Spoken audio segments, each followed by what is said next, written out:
পাচ্ছি কিভাবে ঋণ খেলাপিদের নমিনেশন দিয়ে সংসদে নিয়ে যাওয়ার চেষ্টা করা হচ্ছে।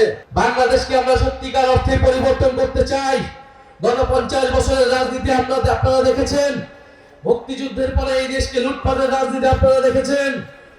আপনারা আওয়ামী লীগ বিএনপির এই দুই দলের রাজনীতি দেখেছেন। এবার নতুন সম্ভাবনা হয়েছে 11 দলীয় জোট।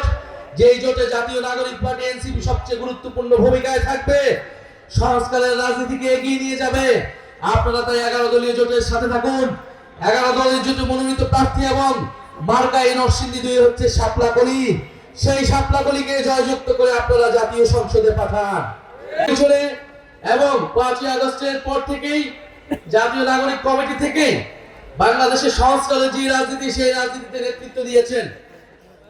ফলে বাংলাদেশে এই যে 5ই আগস্টের পরে দেশের প্রয়োজন ছিল আমূল সংস্কার, এই সংস্কারের কথাটা কিন্তু জাতীয় নাগরিক পার্টি এনসিপি এবং সরোয়ার তুষারের মতো চিন্তাশীল তরুণরাই বারবার বলে গিয়েছে।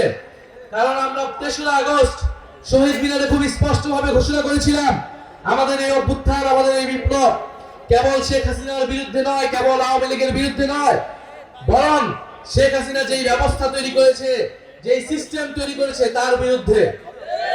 আমরা শুধু শেখ হাসিনাকে সরিয়ে, এক স্বৈরাচারকে সরিয়ে আমরা নতুন কোন স্বৈরাচারকে বসানোর জন্য গণ অভ্যুত্থান করি নাই, বরং যে কেউই যাতে স্বৈরাচার হইতে না পারে সেই জন্য এই গণ অভ্যুত্থান হয়েছিল। সেই জন্যই আমরা দাবি তুলেছিলাম রাষ্ট্র সংস্কারের নতুন বন্দোবস্তের।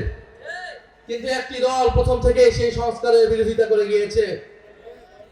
তারা ফ্যাসিবাদী আমলে 31 দফা দিয়ে রাষ্ট্র সংস্কারের প্রতিশ্রুতি দিয়েছিল জনগণের কাছে, কিন্তু 5ই আগস্টের পরে দেখলাম তাদের সেই প্রতিশ্রুতি নাই, বরং তারা জাতির সাথে প্রতারণা করে সকল সংস্কারের বিরুদ্ধে নোট অফ ডিসেন্ট দিয়েছে। ফলে আপনারা মিলিয়ে নেবেন কে কি কমিট করে এবং কে তার প্রতিশ্রুতি কতটুকু রক্ষা করে। কেউ কথা দিলে তো কথা রক্ষা করতে হবে।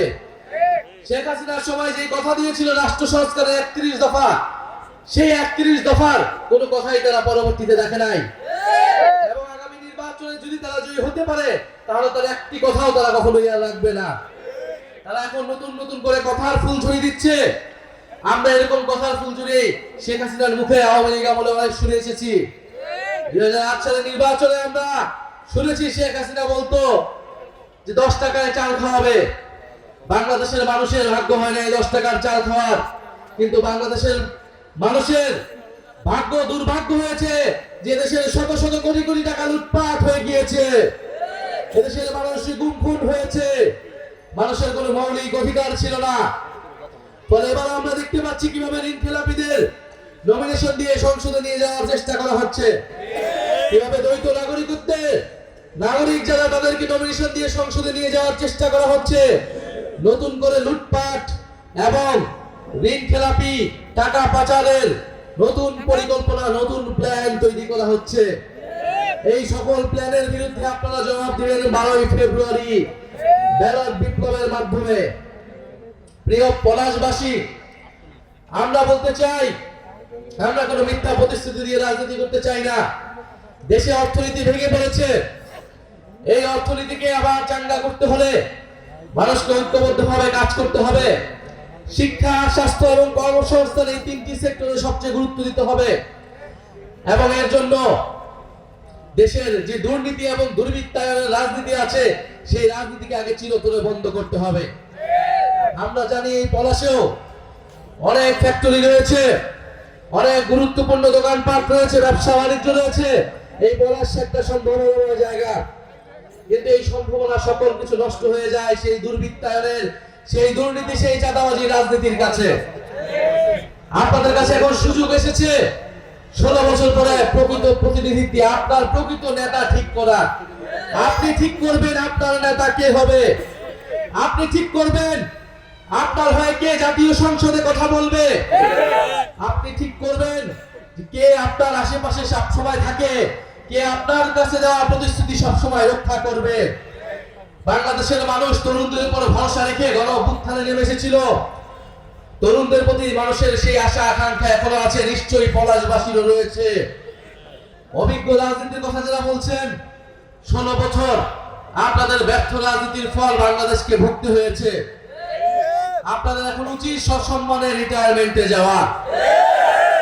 অনেক রাজনীতি অনেক অভিজ্ঞতা আমরা দেখেছি, এখন তরুণদেরকে নতুনদেরকে সুযোগ করে দিতে হবে। প্রিয় পলাশবাসী, আপনাদের এইখানের পলাশের নেতা, পলাশের যে প্রার্থী সারোয়ার তুষার, উনি আপনাদের কাছে কমেন্ট করেছেন, সাম্প্রদায়িক সম্প্রীতির কথা বলেছেন, কর্মসংস্থানের কথা বলেছেন, শিক্ষা এবং স্বাস্থ্যের কথা বলেছেন। সর্বোপরি আমরা চাই পলাশবাসী, এই নরসিংদী এলাকার মানুষ নিরাপদে বসবাস করতে পারবে, নিজের মত প্রকাশ করতে পারবে। বাংলাদেশের জনগণকে আজ ঠিক করতে হবে, বাংলাদেশের জনগণ কার কাছে নিরাপদ। যেই দলের কাছে তার নিজের নেতা কর্মীরা নিরাপদ নয়, যেই দলের কাছে তার প্রতিদ্বন্দ্বী অপর পক্ষরা নিরাপদ নয়, যেই দল হত্যার রাজনীতি করে ক্ষমতায় যেতে যাচ্ছে, তার কাছে বাংলাদেশের 20 কোটি মানুষ নিরাপদ নয়।